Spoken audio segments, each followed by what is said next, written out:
Hello and welcome back to my channel. कैसे हैं आप सब? आई होप आप सब बहुत अच्छे होंगे और आपकी तैयारी भी बहुत अच्छी चल रही होगी। मेरी प्रिपरेशन भी ठीक ठाक चल रही है। Let's focus. हमारा जो आज का मेन मोटिव है इस वीडियो को शूट करने का कि अब 2023 हमारे सामने है और हमें उसमें प्रिपरेशन कैसे करनी है। वैसे तो मैंने अपनी बैंकिंग की प्रिपरेशन 2021 में स्टार्ट की थी। मुझे 2 साल हो गए हैं। अगर मेरा अभी भी क्लियर नहीं होता है तो मैं 2023 के एग्ज़ाम्स के लिए डेफ़िनेटली जाऊँगी, क्योंकि मुझे लगता है अगर मैं मेंस तक पहुँच गई हूँ तो शायद मैं नेक्स्ट ईयर सिलेक्शन ले लूँ।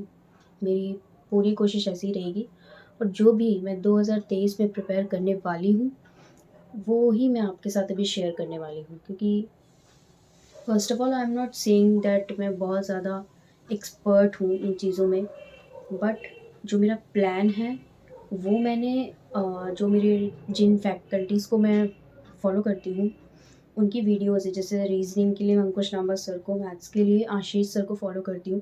तो उन लोगों के यूट्यूब चैनल पे वीडियो पोस्ट हो गई है कि 2023 में क्या-क्या करना है। सो उनको लेकर और कुछ अपनी मिस्टेक्स को लेकर कि जो मैंने मिस्टेक्स 2022 में की वो मुझे नहीं करनी है। उन सबको एक सम अप करके मैंने एक प्लान तैयार किया है जो कि जैन से लेकर जुलाई तक का प्लान है। आई होप ये आप सबको हेल्प करेगा। अगर आपको ठीक लगे तो आप बिल्कुल इसके लिए जा सकते हैं, क्योंकि प्लान चाहे जिसका भी हो, मॉडिफ़िकेशन अपने आप से हमें करनी होती है। आपको भी अपने अकॉर्डिंग मॉडिफ़िकेशन करनी है। हो सकता है जैसे मेरा जो वीक एरिया है वो मैथ्स है, बट आपका वीक एरिया मैथ्स ना हो, इंग्लिश हो, तो मेरी स्ट्रैटेजी आपके लिए वर्क नहीं करेगी। तो this will not be a strategy video, but एक सम अप कि अगर आप बिगिनर हैं या ऑलरेडी प्रिपेयरिंग है तो आपको कैसे करना है।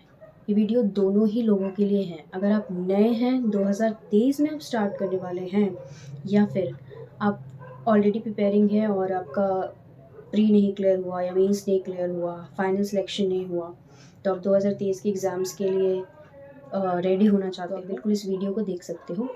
So let's get start. Plan को स्टार्ट करने से पहले मैं एक चीज़ आपको बोलना चाहूँगी कि जो मेजर गलतियाँ एस्पिरेंट्स करते हैं, अगर आप नए हैं तो बिल्कुल इस गलती को मत करना, और अगर आप पुराने हैं तो इस गलती को बिल्कुल सुधारो। कि जो अपनी प्रिपरेशन है ना, जो अपनी इम्प्रूवमेंट करनी है, वीक एरियाज़ पे काम करने हैं, वो अभी से करना है। वो किसी भी नोटिफ़िकेशन का वेट नहीं करना है कि नोटिफ़िकेशन आएगा तो मैं स्टार्ट करूँगा या करूँगी। क्योंकि जो जैन से लेके मार्च तक का टाइम होता है ना, यही है अपनी गलतियों को सुधारने का टाइम। इसके बाद सिर्फ़ और सिर्फ़ प्रैक्टिस ही काम कर रही हूँ। क्योंकि जब नोटिफ़िकेशन आना स्टार्ट होते हैं, मेजर एग्ज़ाम्स के नोटिफ़िकेशन अगस्त के बाद से हमारे एग्ज़ाम्स होते हैं, RRBs, IBPS, PO clerk, SBI PO clerk. इसमें क्या होगा, किसी एग्ज़ाम का प्री होगा तो किसी का मेंस हो रहा होगा, किसी का मेंस है तो किसी का प्री होगा। अलग-अलग तैयारी नहीं कर सकते आप। फिर आप लोगों का एक ही मेजर क्वेश्चन आता है कि मैं 2 एग्ज़ाम्स को लेके कैसे चलूँ? तो सबसे पहले ना, जो भी गलतियाँ हो रही है, जो भी टॉपिक वीक है, सब्जेक्ट वीक है, उसको अभी से कर लो। अभी से करके साइड में रख दो और फिर सिर्फ़ और सिर्फ़ प्रैक्टिस ही करना है जिस टाइम आपका एग्ज़ाम होगा। तो मेरा ये जो प्लान है, वो अभी स्टार्टिंग के 6 से 7 मंथ को ध्यान में रखते हुए मैंने बनाया है। जो हमारे मेजर एग्ज़ाम्स होते हैं, अगर हम आरबीआई असिस्टेंट और एलआईसी डबल एओ को एक बार साइड में रख दें, तो जो हमारे मेजर एग्ज़ाम्स हैं, RRB PO clerk, IBPS PO clerk, SBI PO clerk, वो अगस्त के बाद से या अगस्त के एंड से ही ऑलमोस्ट स्टार्ट हो जाता है, जो पिछले कुछ सालों का ट्रेंड रहा है। तो इससे हमें ये समझ में आ रहा है कि अगर आप नए हैं, तो मैं आपको ये बताना चाहती हूँ कि प्रिपरेशन अभी से शुरू कर दो, अगर 2023 के एंड में सिलेक्शन लेना चाहते हो तो। और अगर आप ऑलरेडी प्रिपेयरिंग हैं तो जो भी आप मिस्टेक्स कर रहे हैं, आपको बहुत अच्छे से पता है आप क्या मिस्टेक्स करते आ रहे हो, कंसिस्टेंट नहीं हो, या मैथ्स में अरिथमेटिक छोड़ रखी है, या सब कुछ करके भी प्रैक्टिस नहीं कर रहे हो, या सबसे मेजॉरिटी तो यही प्रॉब्लम होती है कि सिलेबस ही पूरा नहीं है। तो ये सारी चीज़ों को अब हमें नहीं रिपीट करना है if you want to get selected. मैंने इस प्लान में जो लोग बिगिनर हैं, जो 2023 में एग्ज़ाम देने वाले हैं, और जो लोग पहले से ही प्रिपेयरिंग हैं, उन दोनों को लेकर मैंने ये प्लान बनाया है। तो पहले हमें क्या करना है, ये जो 3 महीने हैं, जनवरी, फ़रवरी एंड मार्च, इसमें हमको अपनी सिलेबस कंप्लीशन की तरफ काम करना है, ठीक है?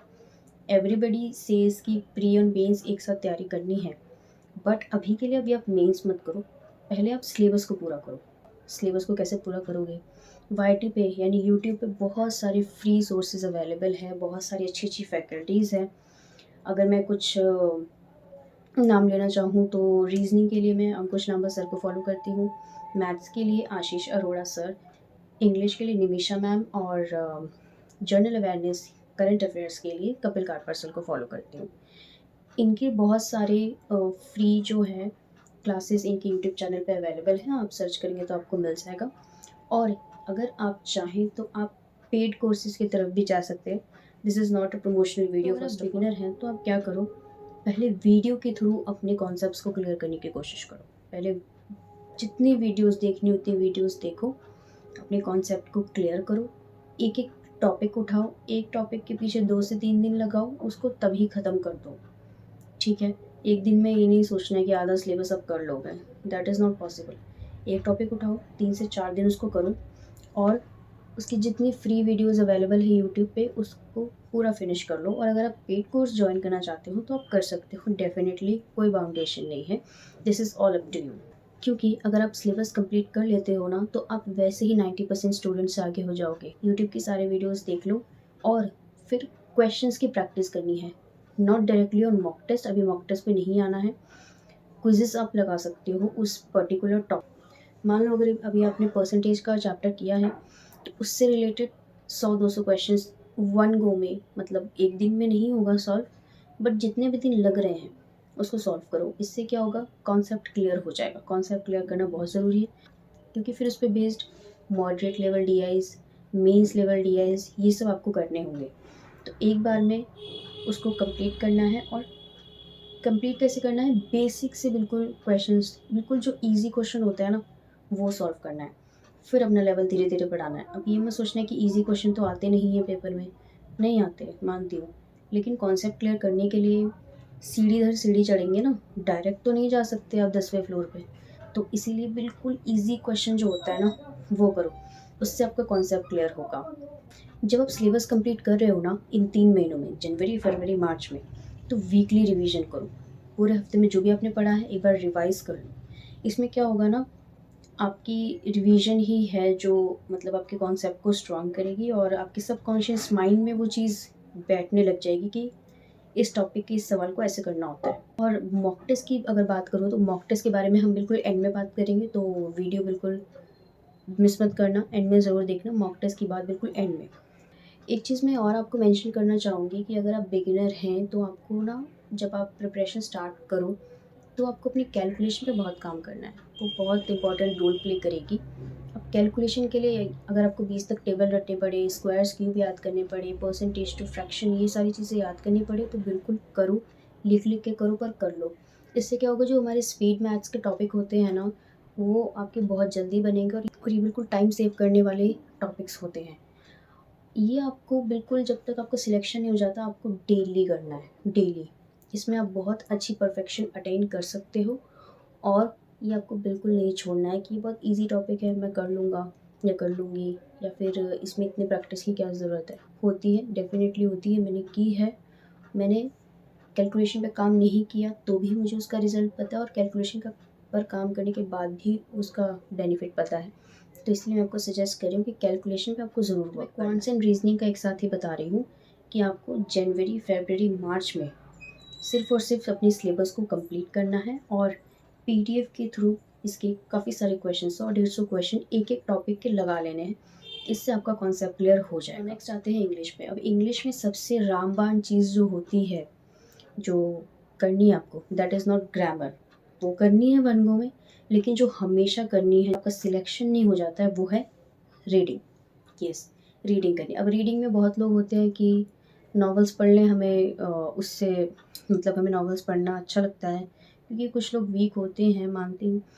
बट माय क्वेश्चन इज़ कि जो नॉवल की एक स्टोरी लाइन होती है, एक लैंग्वेज होता है, उसमें फाइनेंशियल या इकोनॉमिक टर्म्स तो नहीं होंगे, तो what is the use of reading that novel? There is no use. So start reading very basic newspaper, the Indian Express, Financial Express, not the Hindu पे नहीं जाओ। अगर आप सिर्फ इन 2 न्यूज़पेपर्स को भी पढ़ रहे हो ना, आपकी रीडिंग हो रही है, क्योंकि इसमें आपके पास फाइनेंशियल इकोनॉमिक टर्म्स आएंगे, आपको वो हेल्प करेंगे। क्योंकि अगर आप मेंस का पेपर देने बैठो, प्री में तो जनरली बहुत ईज़ी सी आरसी आती है, लेकिन जब मेंस का पेपर देने बैठोगे तो वो सिर्फ़ आरसी से भरा होगा और उसमें ये फाइनेंशियल, इकोनॉमिक आरसीज़ ही होती हैं जो कि समझनी बहुत ज़रूरी है। तो इट्स बेटर कि हम अभी से अपनी आदत बना लें। तो फर्स्ट ऑफ़ ऑल इंग्लिश में रीडिंग बिल्कुल करनी है। सेकंड चीज़ आती है ग्रामर। अब ग्रामर में ना निमिषा मैम का एक कोर्स है ग्रामर का जो उनके यूट्यूब चैनल पे बिल्कुल फ्री है, या फिर आप किसी भी टीचर को फॉलो करते हो तो ऑलमोस्ट सारे टीचर्स की फ्री वीडियोस अवेलेबल है यूट्यूब पे। तो उससे वन गो में ना एक बार ग्रामर कर लो। ग्रामर के रूल्स को रटना नहीं होता, क्योंकि बैंकिंग एग्ज़ाम में ना ग्रामर बेस्ड क्वेश्चन से ज़्यादा सिर्फ और सिर्फ reading based questions, reading based knowledge ही चेक की जाती है। तो वन गो में ग्रामर करने के बाद एरर डिटेक्शन के क्वेश्चन सॉल्व करो, दैट्स इट। इससे ज़्यादा कुछ नहीं करना है ग्रामर में। और इंग्लिश के लिए, इंग्लिश का सिलेबस तो बहुत बड़ा नहीं है, तो उसमें आप क्या करो, क्विज़ेज़ लगाने हैं, जितने हो उतने क्विज़ेज़ लगाओ। और इंग्लिश में अगर आपको मेंस की प्रिपरेशन करनी है तो निमिषा मैम की परफेक्शन बैच बहुत बेनिफिशियल होती है, मैंने वो अटेंड की हुई है। लेकिन अगर आप अफोर्ड कर सकते हैं तो पेड सब्सक्रिप्शन ले सकते हैं, बट अगर आप अफोर्ड नहीं कर सकते हैं तो मैम एक वीक में एक दिन वेडनेसडे को I guess free perfection batch की क्लास लेते हैं।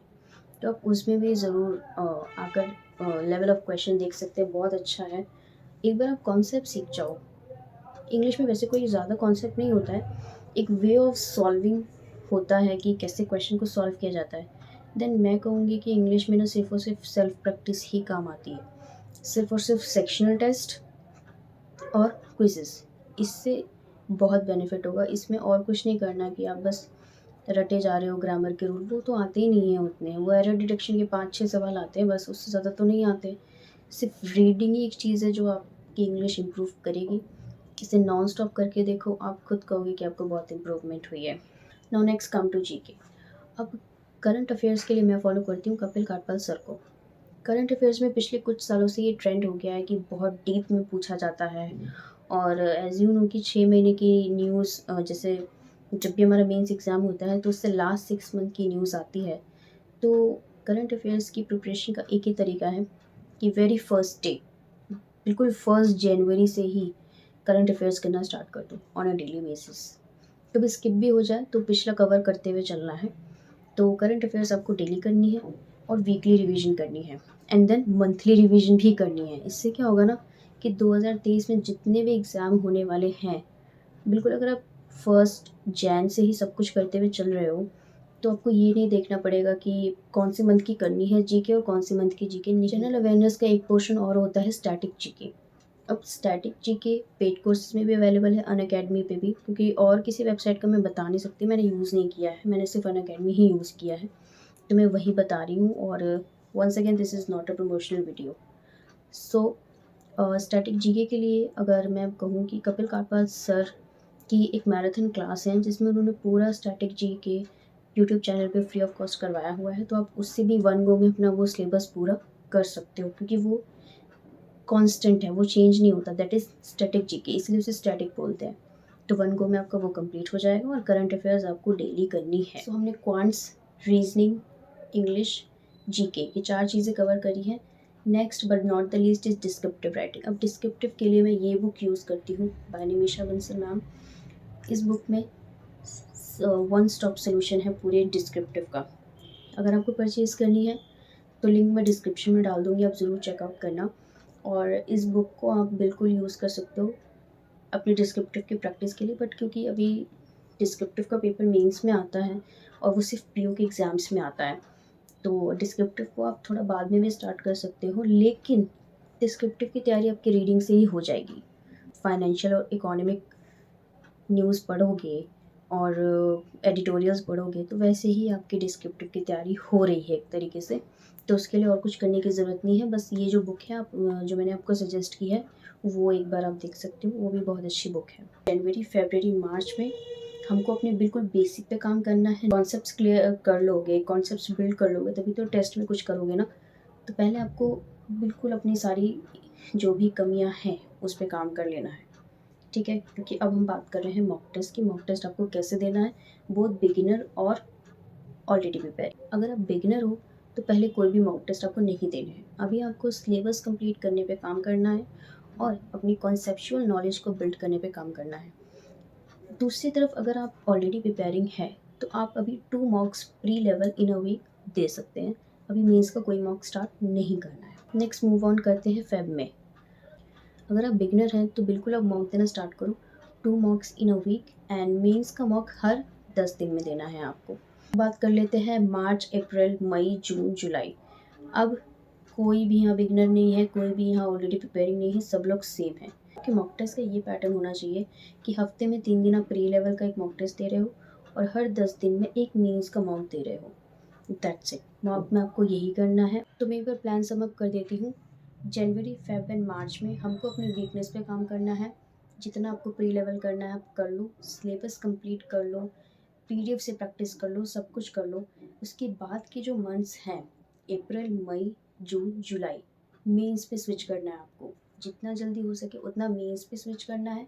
मेंस के नए क्वेश्चंस जो हैं वो आपको बिल्कुल मॉक टेस्ट से मिलेंगे। आप Oliveboard, practice mock, test book, study Niti, smart keeda, ये सारे मॉक टेस्ट बहुत अच्छे मॉक टेस्ट हैं। आप इनको फॉलो कर सकते हो जो भी आपको ठीक लगे। उसमें से आप 2 या 3 मॉक टेस्ट बिल्कुल परचेज़ करो। और एक सजेशन है कि क्लासेस देखना बंद कर दो। बहुत लोग जो होते हैं वो क्लासेस थ्रू आउट देखते रहते हैं पूरे साल। मैंने भी ये गलती की है। लेकिन क्लासेस आपको तब तक देखनी है जब तक आपका कॉन्सेप्ट क्लियर नहीं होता। एक बार क्लियर हो जाए, मान लो अगर आप रिवीजन कर रहे हो और फिर अगर आप कॉन्सेप्ट भूल गए हो ना, तब उन क्लासेस को दोबारा देखो। बट जब चीज़ें क्लियर हो जाए ना तो सेल्फ प्रैक्टिस पे आ जाओ, क्योंकि वही आपका एग्ज़ाम क्लियर करवाएंगी। तो आपको स्टार्टिंग के 6-7 महीने यही करना है। स्टार्टिंग के 3 महीने बिल्कुल बेसिक पे काम करा, सब कुछ सॉर्ट किया और फिर उसके बाद सिर्फ़ और सिर्फ मेंस की प्रिपरेशन पे आ गए। इससे क्या होगा ना, जब अगस्त के बाद मेजर एग्ज़ाम्स होंगे तो आपको ये नहीं सोचना पड़ेगा कि इसका मेंस कैसे प्रिपेयर करूँ, उसका प्री कैसे प्रिपेयर करूँ। मार्च के बाद से मेंस की प्रिपरेशन कर रहे होगे तो प्री के सिर्फ मॉक टेस्ट देने हैं। प्री के मॉक टेस्ट से ही आपको प्री की तैयारी आपकी होती रही है, अलग से नहीं करनी। प्री का हाथ मॉक टेस्ट के थ्रू पकड़ के चलना है। वैसे मैंने ट्राई किया है कि इस वीडियो में मैं बिल्कुल सब कुछ क्लियर कर पाऊँ। अगर मुझसे कुछ मिस हो गया हो तो I am really sorry for that. और कोई सजेशन है तो आप बिल्कुल दे सकते हैं।